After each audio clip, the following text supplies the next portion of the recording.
everyone. Welcome back to the Earthdawn Survival Guide, the podcast for all disciplines, paths, players, and game masters. With your questers, Josh and Dan, I am Dan. I am Josh. And on today's podcast, we will be discussing all things quizzical and travelical, because we're going to talk about how to survive in certain regions all over Barsaive, and tips for what game masters can throw at their players, just as hazards and travails and so forth and so on. So if you have any questions for us, drop us a line at edsgpodcast@gmail.com, and we're going to start off with a couple of emails we got today. So this one is titled The Cult of the Great Hunter from Riley. Like many DMs, I have never had my players encounter Vergigorm directly. I did run them through Shattered Pattern many years ago, and it was great. In fact, it was so great that we ended up with a whole campaign around it because they became obsessed with dealing with the Cult of the Great Hunter and trying to wipe them out. And I pieced together a whole campaign tracking down and fighting the Cult of the Great Hunter wherever it dwelt. They spent their time killing powerful cultists, destroying pattern items attached to him, and dealing with all sorts of lesser horrors that they came to believe Vergigorm sent after them. I never actually said this, but that's what the players decided, and I never said anything to specifically dissuade them of it. I think we played for about 4 years and got to about 10th circle before the group eventually petered out. It was a fun experience, though. Riley. Cool. I don't really have anything to add to that. I think it's a great bit of, creativity of seeing what your players are interested in and providing it to them. Yeah, fair enough. I just love the fact that you got a whole campaign recurring villains. Seriously, that was their little area of focus. It was kind of cool. This one's from Charles. Hi guys, I've been playing Earthdawn for a couple of years now. I originally started with Shadowrun in 2012. My question is there an official map of the world of Earthdawn released or in the works? Thank you guys. Keep up the good work. From the Pope of Thalia. There is not a full map of the world of Earthdawn. There are several different maps of Barsaive that are available. There's the official one that is included in the versions of the player's guide or game master's guide that have the color plates. Later printings of that I don't think have them, but I believe that is available online. There are versions of the maps that were done for earlier editions that all have kind of their own variations to them. So you can look at any of those. If you just do a search online, like an image search, I think for Barsaive map, it pulls up a whole different bunch of them. Yes. There are some maps of some of the other Theron provinces that are available in the Theron Empire book. We won't really talk about the big fold-out map that was in the Theron Empire book, which is kind of It just kind of gives you a rough idea of where the different provinces are located and sort of confirms the idea that the land masses in Earthdawn are very similar to the land masses in the present-day Earth. People, who know of the connection between Shadowrun and Earthdawn would not be surprised by that at all, but there are folks who weren't aware of it, that it comes as a big shock to when they come across that. But other than those maps, I suspect there's probably maps of Cathay that are in the Cathay books, but I don't know those very well at all. You are correct. But yeah, and there's a couple of maps in Elven Nations that cover the other territories in addition to Bloodwood, also cover up north where Shosara is, and also the Western Kingdoms. So there are sort of maps of different areas, but there's nothing currently planned for a big, large-scale map of the world. There's maps of Vasgothia in the new Vasgothia book. So there are maps of relevant areas when necessary within books, but nothing is planned for just a map sort of thing. Maps will show up where needed in various products. Fair. But not of the entire globe. But not of the entire globe, no. Fair. It doesn't make sense to create a map of the world and not really be able to fill in much of anything on it because the details have not been created yet. Agreed. Yeah. Okay, we have an explanation from your friend and mine, Nick Lowe, about half horrors, because Nick heard the last episode or so about where somebody asked about a half horror, and so he's going to fill us in. Hey, Josh and Dan. Regarding a question about half horrors in the last show, allow me to clear something up. Half horrors are a Vasgothian phenomenon and a legacy of how the scourge played out in that province. They are horrors that have had their astral sides severed as a result of their battle against the passions. Though the Vasgothian passions died fighting the horrors, they did make sure to strip the astral aspect of the horrors away. This results in a creature now known as a half-horror. Most half-horrors are incapable of using the horror mark power, and they can no longer feed off of emotions. This goes a long way in explaining why the Vasgothians do not use the greeting ritual. Horror marks are exceptionally rare there, and why so much of Vasgothia was not corrupted by the scourge. Ulkmen, now known as Telenvi, are believed to be namegivers who have an innate horror corruption. Some Theran magicians speculate that this is because the shredded astral patterns of the horrors still linger in the deep forest and can, on occasion, bond to a namegiver's pattern, resulting in an Ulkmen. This is only a theory, however. There may be other, stranger explanations for the Telveni's existence. The only thing that is clear is, much like the Leafers, they did not exist before the Untold Winter. Lastly, there are standard horrors in Vasgothia known as true horrors, and there is even a named horror in the Vasgothia book, Dagthrug the Rot King, who haunts the lonely peaks of the Karalkspur Mountains. Dagthrug appears to have some kind of connection to the deep graves of the Beast Riders, and I would love to see you cover him in a future episode. Anyway, that's your dose of Vasgothia lore for today. Take care, Nick. Thank you, Nick. I had completely forgotten about that aspect. I did the layout for the Vasgothia book, but the unfortunate thing about doing layout is it doesn't really give you much of a chance to actually read the content. Or comprehend it. Yeah, because you're looking at how things fit on the page, and you're looking at more the way the text flows around things. And occasionally there will be a little bit of reading to comprehend the context of something so you know better where to put art and whatnot. But I have not done a full read through of that book and hadn't read the Theran Empire book in quite a while. That's a cool little detail. I like that, where that's a difference with Vasgothia, and an example of the way that other parts of the world can be similar in terms of the overall effect, but have a different feel and different things that happened, rather than it simply being another version of Barsaive just with a different map. Yeah. Well done, Nick, on fleshing all of that out. Yeah, the Vasgothia book I have heard very good things about. I just haven't had the time to actually read it more than some of the quick skimming that I did in the course of working on the layout for it. Yeah, but we will get there. We will actually dissect the Vasgothia book in the podcast. That is on the plate of things that we have planned to cover in the future. It's on the back burner. We'll move it up eventually. It'll get there. Promise. Okay, last one for this episode. We have one from Jesse in Ohio. Josh and Dan, my son and I really enjoy listening to your thoughts on everything Earthdawn each week. We've especially been enjoying setting-related episodes, like those exploring the Serpent River and the Oropagoi found there and the Trollmoots in Barsaive's mountains. As we were listening to today's episode 174, and specifically to Josh talking about some of the topics that are planned for upcoming episodes, my son asked me if you were going to cover the Scorcher bands. I also told him that this was a good question and I would email you and ask. So, are you planning on doing any episodes on the various orc tribes or Scorcher bands or cavalries? Hearing your insights on them, much as with your insights on the Trollmoots, would be very much appreciated. All the best, Jesse. That's a great suggestion. We did an episode about Carafod. Yes. Quite a while ago, but in that we didn't really cover the various Karods, the various bands, the various tribes that make up Carafod. So that's actually not a bad idea about something that we might be able to add on to the list of things to explore. Not only do we have the various Karads, there are a couple of orc nomadic groups that are not part of Carafod and are still in operation. Yeah.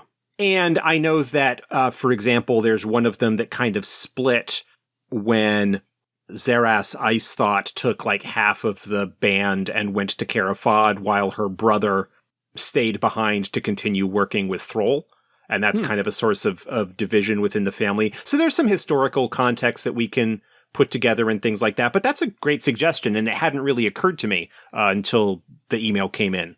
Yeah, I had the thought about maybe half an hour before the email came in, but you illuminated it nicely, and we will endeavor to dig Put it on the information list out and go from there. That concludes our email portion of the podcast for today. I need to make an apology for anybody who's been listening for like the last 10 or 12 episodes. My audio has been absolutely turning into crap. And so editing this podcast has not been fun for me either. And so I apologize if any of my sentences have been truncated or hard to understand over the last dozen or so episodes. My software has not been playing nice with me. So that being said, now on to our other portion of the EDSG. We're actually going to pull something from the survival guide itself. Yes. So these are dangers and hazards and things to watch out for that the game master should be throwing at you, or at least incorporating in some way to really flesh things out when they run their adventure, that you guys that your party might have a problem with and need to work around maybe how to survive and keep living. So this is the exploring mountainous regions in general. We covered a lot with the Twilight Peaks and the crystal raiders that are around the certain Twilight Peaks, but there are other mountain ranges in Barsaive. The Skull Mountains, Correct. The Dragon Mountains, the Dolaris Mountains, the Kakavik Mountains, the Scylla Mountains, the Tylon Mountains, and the Thunder Mountains, to name all of them. Did you mention the Thrall Mountains? The Thrall Mountains? No, it's the one I missed. It's only the most prominent, important one within Barsaive. Which is why I left it alone. Yeah. Before we get into sort of more specifics, there are a couple of things I want to lay out ahead of time and kind of going on with this. Different tables, different groups, different game masters have different levels of tolerance for the kind of, for lack of a better term, survival game. Yeah. Where you are dealing with the Elements. potential terrain and hazards and elements and difficulties that you might encounter while traversing a certain area. There are going to be some times where we suggest or talk about suggested mechanics that were included in the original survival guide about how you might be able to model some aspects of this. But this is not intended to be prescriptive at all that you need to have these things in your game. Yeah. But still, the subjects that we're going to be talking about, not only in this episode, but in future ones where we're talking about hazards and whatnot, can still help you as a game master set the scene and provide a tone, give you some inspiration for difficulties that a group might encounter without turning it necessarily into a hex crawl. Yeah. Which is certainly a way that you can go. Whether you do this or not, and there's a slider that's involved really, where you can, even within a single campaign, dial up or down the influence of this stuff in your game based on the scenario and what's going on. You're a lot more likely, for example, to want to be more of a stickler, perhaps, with regards to food and water and shelter and things like that when the group is perhaps exploring an area without having a clear idea of necessarily where they are going, or if they are in an area that is a lot more dangerous, like the Badlands, for example, which are a very, very dangerous area. And so consequently, you might want to be a little bit more severe with your mechanical Enforcement. direction there in order to highlight the difficulties involved. But by the same token, there are a number of things that higher circle characters have access to that can make some of these problems trivial. There's the shelter spell for elementals. Actually, many of them involve the elementalist. But elementalists, scouts, Beastmasters, to a somewhat lesser extent, depending on the loadout, like the talents or skills that they've taken, can make it easier to survive within certain environments. Yeah. And the degree to which you simulate, for lack of a better term, the realities of how things might work is completely up to you. And whatever you and your group agree to is fine. Yeah. These are just some details that might help the game master fully realize the environment that they're setting their players into. And it also might be a moot point if this is not the kind of story you want to tell. And you want to, do the high fantasy and not worry about, hey, did you hunt for food today? Hey, did you, does anyone know how to skin a rabbit for meat? Do you know how to actually roast over a spitfire? If you don't care, move on. This episode is probably not for you. And also, there is certainly a difference between player knowledge and character knowledge. I would not require, even if I were being a little bit more of a stickler when it comes to food and shelter and water and stuff, I would not require the player to know certain things in order to survive. Absolutely. I mean, that's why your characters have wilderness survival or various other talents or skills that would help them survive in a situation like that. Yeah. And you can even fall, if you've got a scout in the group, you can even fall back on half magic in certain circumstances. Yeah. Again, it depends on your own comfort level there, but people live in different environments and don't necessarily have experience with stuff. You live in an area that is very similar in some regards to the type of stuff we are going to be talking about today. Yes. Peaks that are 14,000 feet above sea level and have snow on them year round. But I don't go hiking them, so it doesn't matter.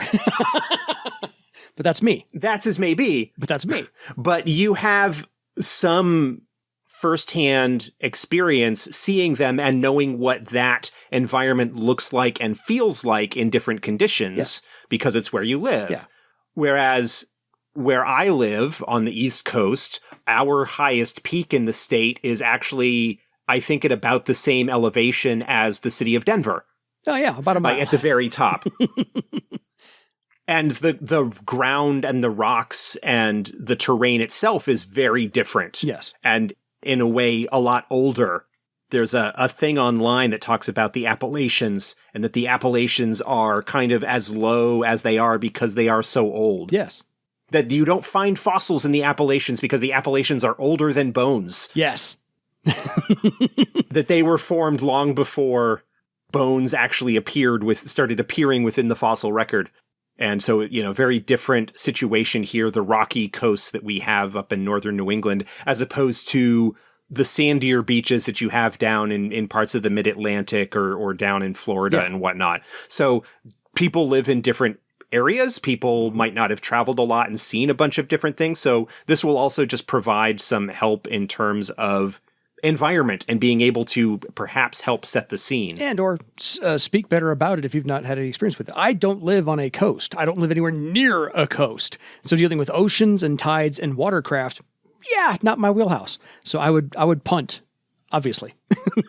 And there are plenty of, if you're looking for more inspiration, plenty of travel logs and documentaries.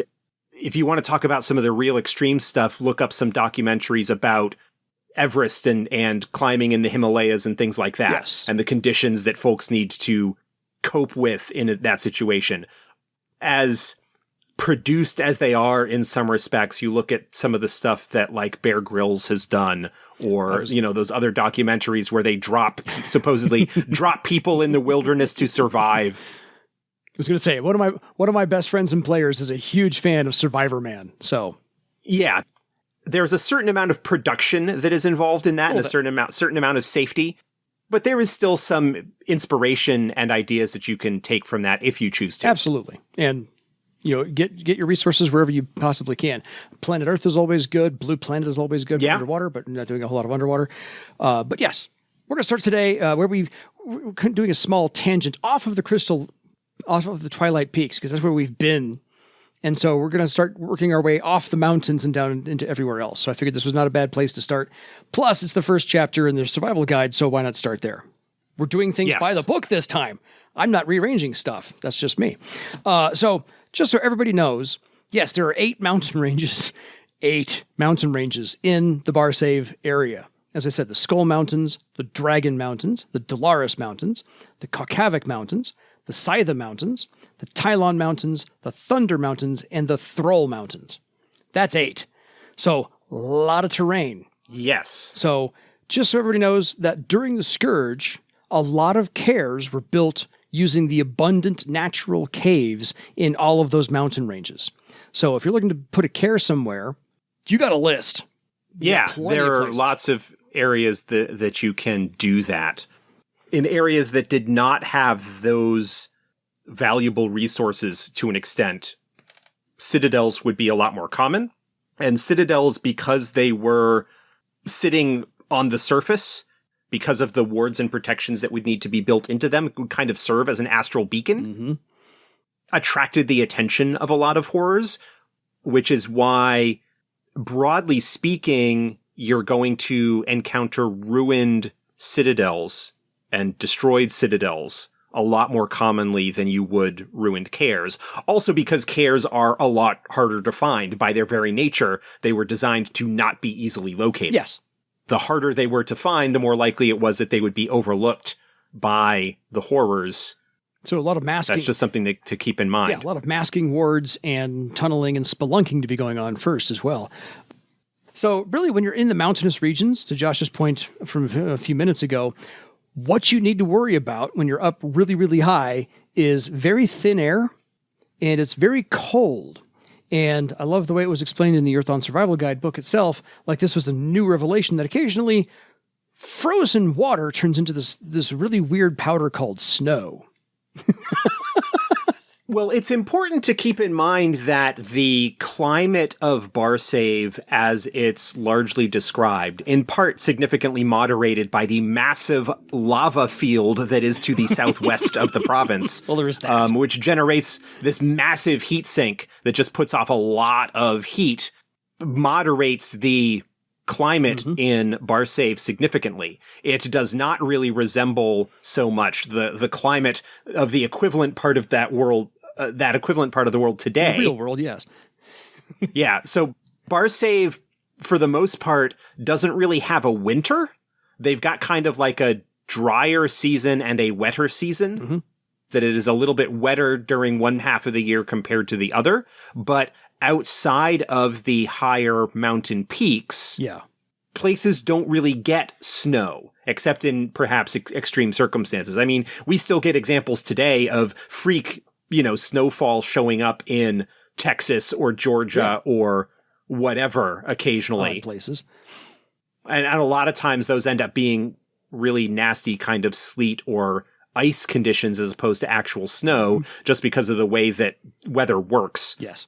So you might have snow that occasionally crops up in the plains or lower altitudes of Barsaive, but snow is not something that Namegivers generally are going to have a lot of familiarity with, except perhaps trolls who tend to live in higher altitudes, particularly the more crystal raidery, more traditional highland trolls would be the ones that would be most familiar. Obsidian as well, because they also have a strong connection with the mountains, and you could have life rocks that are up in the higher peaks and whatnot.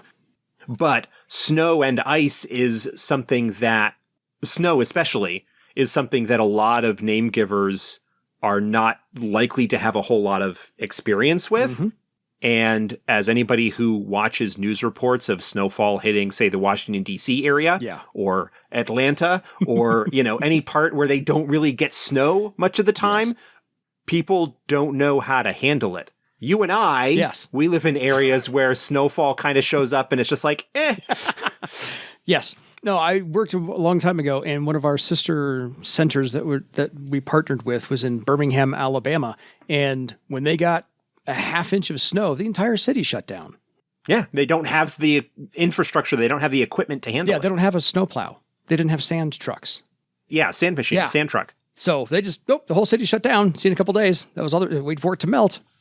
As opposed to most towns in New England that have like the public works area will have this massive shed that has sand and or salt included in it. And a big part of the city's budget is, well, how much do we think we're going to need in order to buy this stuff in order to treat our roads during the 5 to 6 months out of the year that we could potentially get nasty weather that would require us to deal with it. We put up street sweeping signs because all the street sweepers are coming around trying to reclaim all of that sand and salt and reuse it. You know, there's always going to be some loss, but yeah, we have these gigantic domes of nothing but sand and salt mixtures.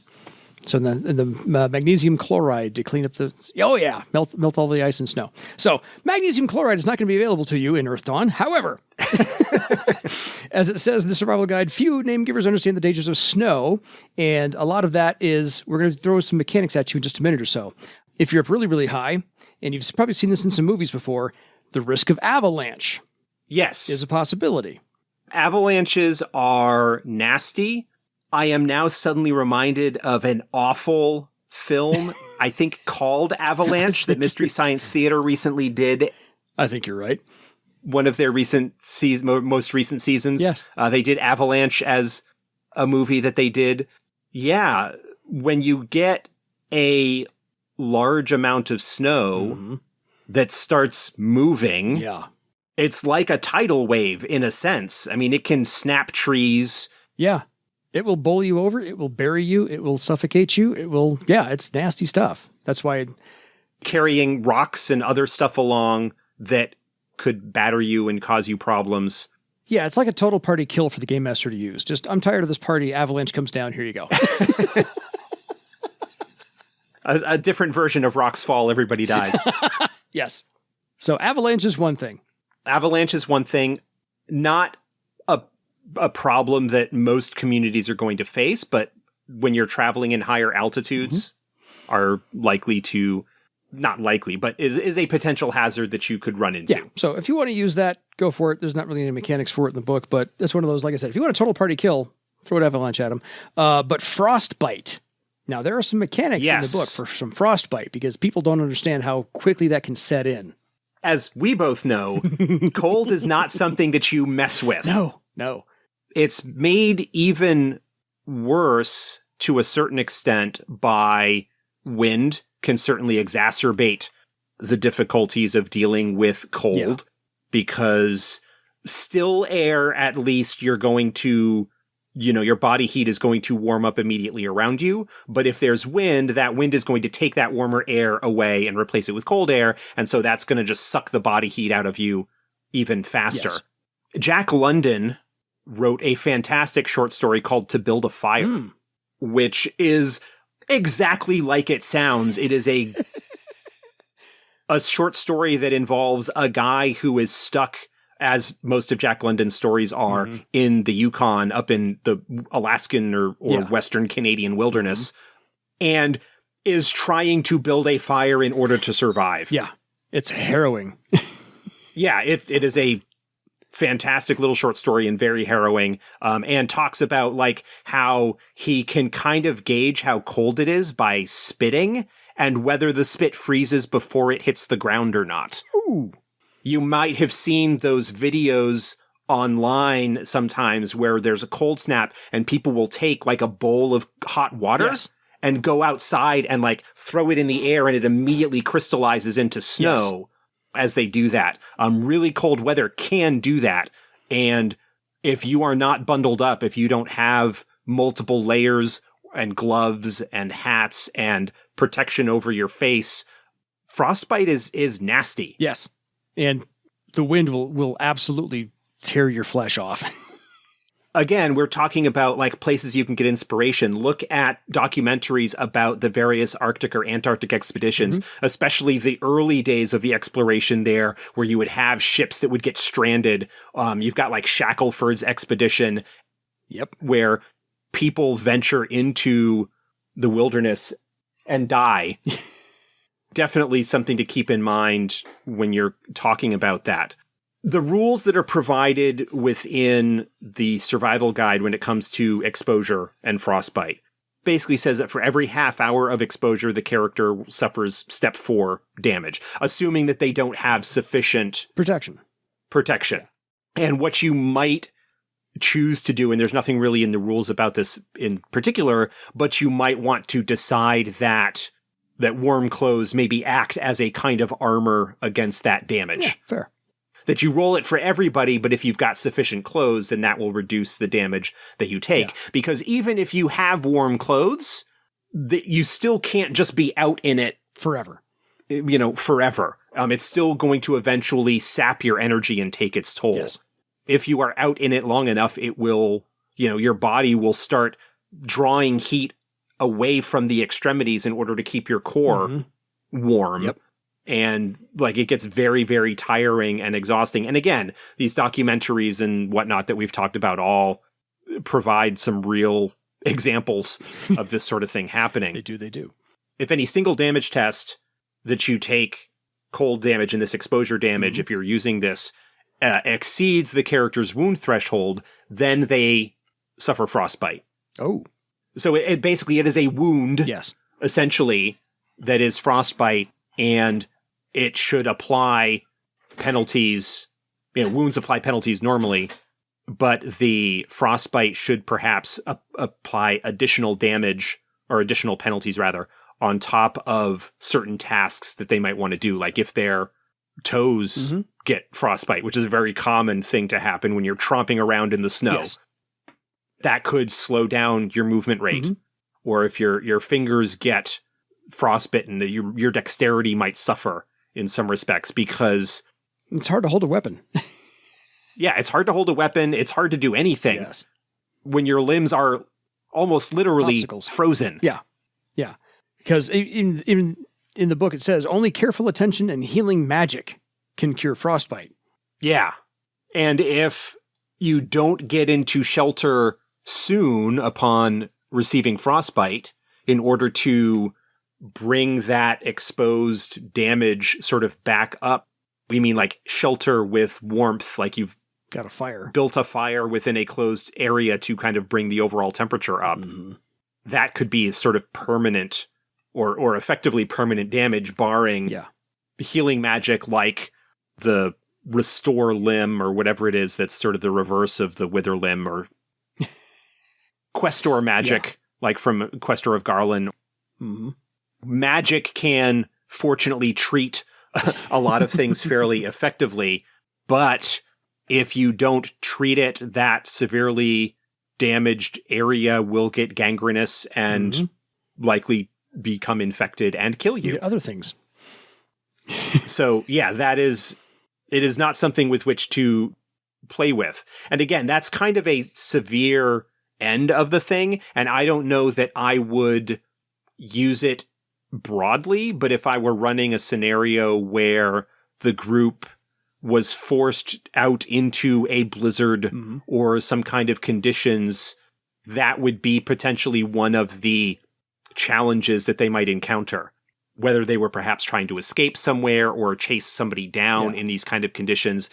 Perhaps if you look at the blog post that I did quite a while back about chase rules and like how you can have different tests and whatnot to indicate how things go, is have the cold be one of those. Or if they're exploring an area to try and find a lost kaer and don't know exactly where it is, the time that they take could potentially cause them problems in that respect. Yeah, because a fresh snowfall for Earthdawn may actually contain kernels of true water that happen to be frozen, maybe in the form of some like ice cubes or something along those lines. But that's a nice little Earthdawn wrinkle. So if you're asking yourself, well, why would my players go out in the snow? Why would I even bother to have a snowstorm there at all? Well, if they're hunting for true water, I mean, it strikes me as it would be a little bit weird to go hunting for true water in the snowy peaks of Barsaive when you've got the Serpent River right there, except for the fact that the Serpent River is largely controlled by the Tiskrang-Aropagoi, and probably any of the good areas to find that are already taken care of. And you could just as easily find true water in perhaps fresh mountain springs or deep lakes that you might find in higher altitudes. So that is a possibility as well. And then, of course, coupled with the cold, we should mention water. Cold water is especially nasty. Yes. When it comes to Frostbite. Sucking the heat out. It is not even frostbite, hypothermia. Right. Water and being wet. Water sucks the heat out of you like nobody's business, even when it's not at freezing temperatures. Yes. Every year up here in Maine, when we get into like April and the ice is out of the lakes and streams and so forth, the water is still friggin' cold. Yes. And there are always, alerts coming out from the, state rangers and whatnot saying, don't get in. Be careful. Just because there's no ice on the water doesn't mean that it's not going to cause you Hypothermia. Problems if you're exposed to it for a while. Yeah. And getting wet and being in cold conditions is just going to exacerbate things even more. Well, yeah, it's because water retains energy more than air does, which is why you can stick your hand into a 212-degree oven, not for very long, but you cannot stick your hand into 212-degree boiling water. So water retains energy better, which is why when you are drinking water in the cold, the water you're drinking lowers your body temperature as well, leading to faster hypothermia. So you want to drink hot liquids if you've got them. Or at least warmer. Yeah. Warmer liquids, warm them up. Yeah, and you especially want to be careful if you are trying to get drinking water from snow. Yes, you want to make sure that's warm. Melting snow to get drinking water, because that is certainly a way that you can do it. Yeah. It's just water. But you want to be careful that you are bringing it up sufficiently in temperature that it's not going to actually end up causing you problems on top of that. Yes, because nature tries to seek an equilibrium. So if you're consuming 40-degree water because you've melted the snow, but your 98-degree body, it's going to eventually try and get your body temperature between those two, somewhere around 60, 65, which is not where you want to be operating. So that is where frostbite begins. So and it doesn't actually take too much lowering of your body temperature to cause you problems. You're not even talking about getting down to 60, 65. You 90. start dropping down into the lower 90s and you're in trouble. Exactly. So we're going to stop there. Yeah, but then coupled with all of that, there is also the possibility of dealing with high altitudes and thin air, which you mentioned earlier. Yes.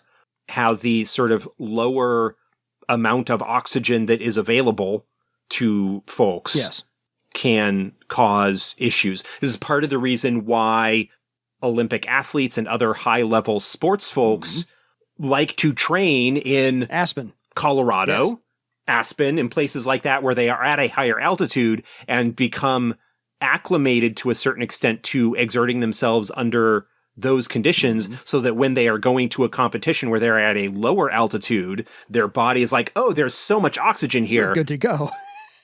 And able to perform better. It was really interesting I don't know, I haven't been following it so closely, but I remember when the Major League Baseball team, the Rockies, first showed up and had how their stadium is like one of the highest altitude stadiums in Major League Baseball and how that gave them a home field advantage. Well, the home runs do fly a little bit further. Well, yeah, the home runs do fly a little bit further, but also the players themselves, the got used to practicing and playing there at home where their opponents coming in would not have had that acclimation necessarily. And especially, there were some folks that are especially susceptible to altitude sickness. Yes. Folks who come from, the coasts where they're down at sea level and whatnot, and going out to places like Colorado, even if they're not going up into the higher peaks, can be notably and noticeably weaker and not dealing with the conditions as well as a result. I have two stories for you. One, the Denver Broncos stadium, as the visitors leave the locker room, it says in big, bold letters, and I'm not kidding you, you are now at 5,280 feet. Do not take this Mile High Stadium. Yes. And secondly, there was a player a few years ago in the Pittsburgh Steelers who has a condition where when the Steelers traveled to Denver, he could not play. He had to be on the sidelines, otherwise he would be hospitalized if he actually tried to exert himself at this altitude. So, yeah, you're not kidding. Altitude is a thing. One last thing about snow in Earthdawn. Snow blindness.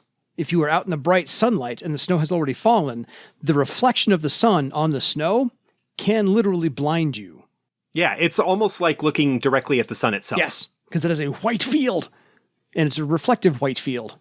I was going to say a white, reflective field. So with billions of tiny little ice crystals, which are basically acting as prisms, can actually focus the light and cause problems, much like if you had a magnifying glass or other lens or something. You know, you can start fires with those things and the amount of light that could go on. That's why explorations of the Arctic and Antarctic, they would have those goggles that would just have the slits just to reduce the amount of sunlight that would be getting onto them, and why explorers will typically have shades, sunglass type goggles, or not just the front, but also have the sides be covered over to reduce the amount of sunlight that is getting to them. Yeah, because the ambient light that can come in can also really affect your vision. So it's, they want to blind the side and then darken the front and all that jazz. So yeah, but it is possible that you might impose similar penalties to darkness, partial darkness or whatever, just as a result of the dazzling brightness. While you might think that something would stand out strongly against the pristine white snowfield, when you've got so much light coming in that it can actually make it more difficult to spot stuff like that. And then if you're going to try and move in snow, I know that there's mechanics for snow blindness and mechanics for frostbite, but I don't know if there's any mechanics for movement in snow, but unless you've got snowshoes on, your movement is probably quartered. Yeah, it is definitely difficult to move in snow, especially deep snow. Anything below your knee.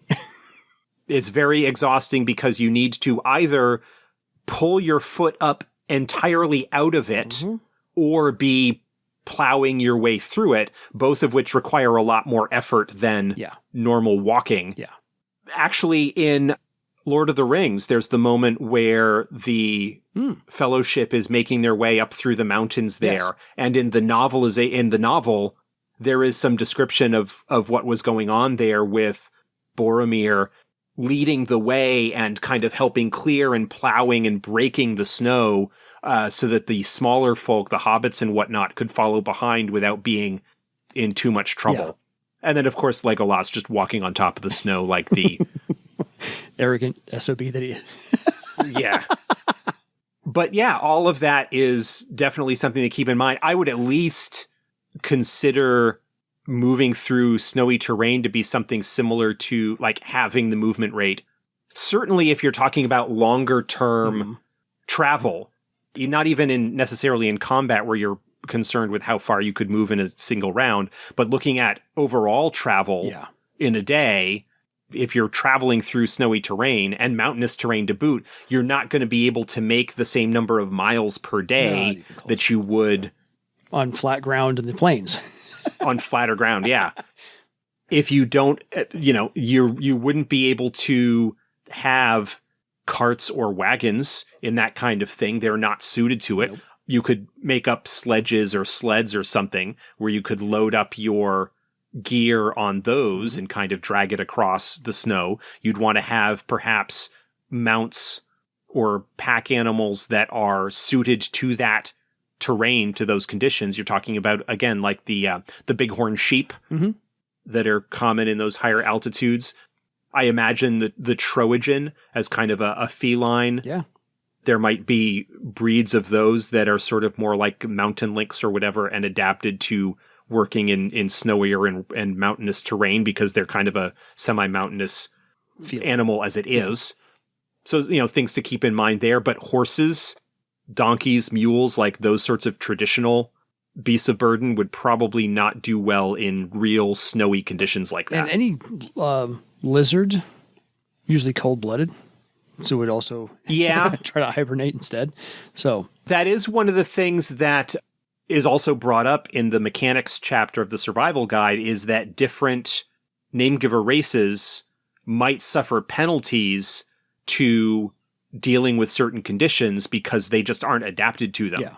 Highland trolls, for example, wouldn't suffer any penalties for being up in the mountains because that's kind of where they're from. Yeah. Whereas to Scrang, who are definitely not adapted to the mountains, although they are not cold-blooded, would suffer, according to the book, a -1 penalty to sort of relevant things like that. Yeah, because hair and fur acts as kind of an insulation a little bit. And to Scrang, have no hair, have no fur. So that's why. Everybody else, except for Cinnamon, actually do. So a couple of other things to keep track of while you're there is some mountainous wind. Occasionally carries pockets of true air. Now, these sparkle in the daytime. And breathing in true air leads one to have kind of a euphoria, a wind-drunk or invincible feeling. Unfortunately, drinking or inhaling too much true air leaves one unable to breathe normal air because your lungs get acclimated to only the true air anymore, and so you can suffocate trying to breathe regular air. That just makes for an interesting story that your game master would try and incorporate into why you're doing what you're doing.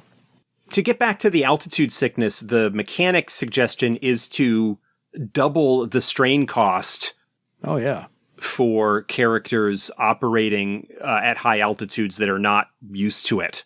And also fatigue, which is something that is broadly covered and we haven't talked about specifically and maybe will in another episode. Yeah. How do you cope with travel outside of your sort of normal 8-hour day? Mm-hmm.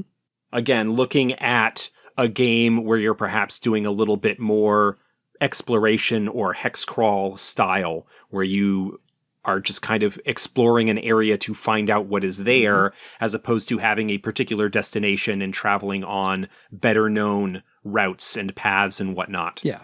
Things that you might run into as issues. So the other part of the terrain to worry about in the mountainous regions, because we're going to get to the terrain in all the regions we're going to get into, but as we covered kind of in the Crystal Raiders episodes, there are some steep drops, there are ravines, there are canyons, there are crevasses, there are steep slopes. This is your falling damage table. Yeah. Especially, by the way, for any mounts or beasts that are unaccustomed to this terrain. So watch out, you beastmasters and you cavalrymen. And just in case you're not paying attention, we mentioned avalanches, but there also could be rock slides and mudslides, depending upon if it's the dry season or the wet season. Yeah. Mudslides and rock slides are problems in many parts of the world. Yes. In a way, a mudslide is even worse than a snow avalanche because mud is even denser. Yeah. And you get the amount of mass that is involved with ground that is loose, ground that, ground that is liquid in a sense. Yeah. It's like an even denser tsunami. Yeah, it's rather nasty. Dealing with crevasses and drops and cliffs and various other things like that within mountainous terrain, whether you're dealing with snow or not, you're going to want to make sure that you have a healthy supply of rope and pitons and various other gear and whatnot that might help you navigate that sort of thing safely, or making sure that you have magic to help get around some of the problems there. The levitate spell would certainly come in handy at times with something like that. Any kind of spell that enhances that. Crunch climb is another great enhancement spell that you might want to bring to bear. It makes easier to climb. Ropes and climbing gear also provide a bonus to climbing tests. Yeah. Sometimes in order to get to a place that is just a couple of miles away as the crow flies might require you to take kind of the long way around in order to get there because the terrain just is not favorable for you to do that. And then that happens as well. So, by the way, in case you are up in the mountains, the wind is stronger and colder the higher you go. And this occasionally will blow airships sideways and take climbers completely off balance as well. So a sudden gust will appear here and there. So game masters, every once in a while, throw that stuff in there. Some flora and fauna to worry about in the higher mountain regions.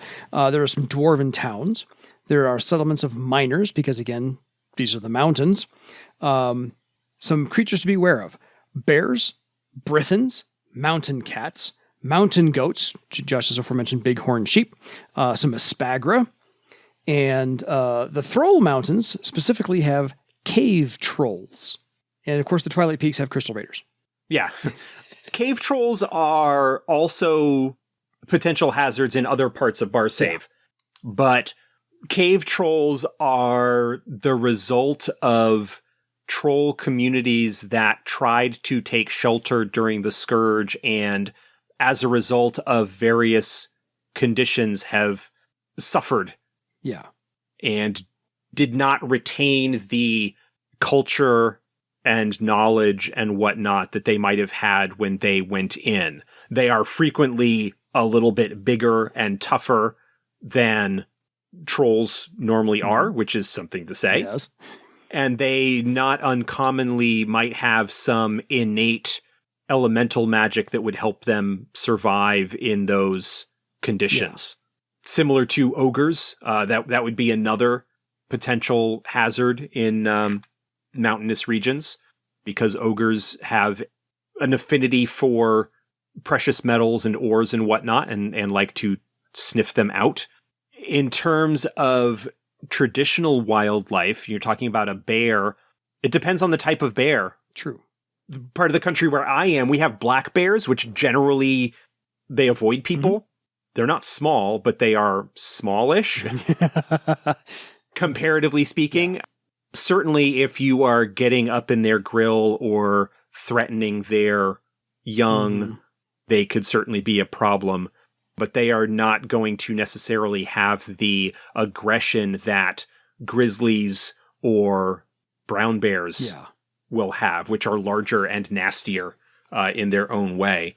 Brythons, a little bit more nasty, dangerous.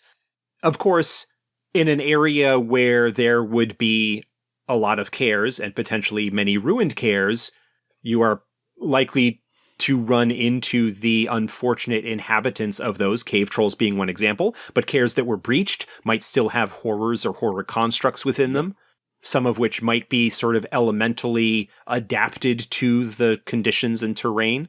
There's a whole lot of fun that you can have with masks from the companion to take an Espagra, right, a traditional Espagra, and slap a cold mask or some other mask on it to make it adapted to the higher altitudes and make it a little bit of a unique encounter that way. And there's a whole bunch of stuff that you can do with that sort of thing.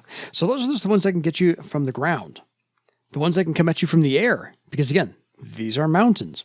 Birds of prey of any kind, gargoyles, wyverns, griffins, ice flyers, and of course your elemental spirits. Don't forget those. Ice flyers are probably my favorite out of those. They are really cool. Winged apes that have ice powers are just a really kind of cool mix image. Yeah. Totally. Similar to like Brythons and some of the other, and Espagra, they are creatures that are undeniably Earthdawn. Like, they don't really have as much of a precedent in other fantasy games. Griffins, they're all over the place because Griffin is a long-standing creature, sort of mythological creature. But yeah, some of the things like that are just really cool. Krillra, the female of the krillworms, also tends to be at higher altitudes, and they are big and can potentially be nasty. There's a bunch of stuff. Storm wraiths are a hazard in higher peaks because they kind of tie in with storms and elemental air and things like that. They're kind of a corrupted spirit. So yeah, there's a whole bunch of stuff that you could run into as hazards or dangers while you're up and about. Totally. So just so everybody knows, the Earthdawn take on storms are, especially raging storms, are when air spirits and earth spirits are battling each other out. And I like that aspect. So if that helps a game master tell a story, just wanted to lace that nugget in there before we sign off for the episode. But I think this is a litany of things to be aware of or cognizant of when you're planning your adventure, describing your adventure, or going through the adventure, trying to survive the adventure. Yeah. And again, even if you're not going with a sort of hex crawl, full exploration type of game, if you've got a story or adventure or goal that the group is pursuing, that takes them into an area like this, you could just sort of mine some of these ideas for potential obstacles that they could encounter or things that they might need to deal with, in addition to whatever other stuff might be going on. So it's definitely something to keep in mind in a way that you can make things different, throw a little bit of variety, throw a little bit of different types of challenge at your player characters.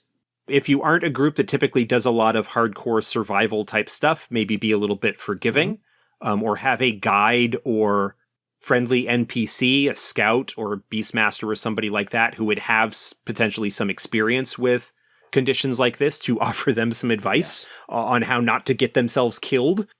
I mean, just think about the approach to Mount Vapor. Like if you're going up to visit Icewing for whatever reason, you're going to need to deal with all of this because Icewing layers on one of the highest peaks in the Throll Mountains. And so you're going to potentially have all of this that might come about. Yeah. Even if it's not the primary goal or obstacle that the group needs to face, it is something to perhaps bring up to highlight how much of a trek, how much of a dangerous prospect it is to go knocking on a dragon's front door to ask for a favor. Yeah, it's not just crossing the street to go get borrow a cup of sugar. This is not the same thing. You got to make plans for this one. So, folks, if you have any questions for us, if you have any ideas or you've done something with these ideas, please drop us a line at edsgpodcast@gmail.com. And until next time, don't get frostbite for your legend. No, absolutely do not. Good night, everybody.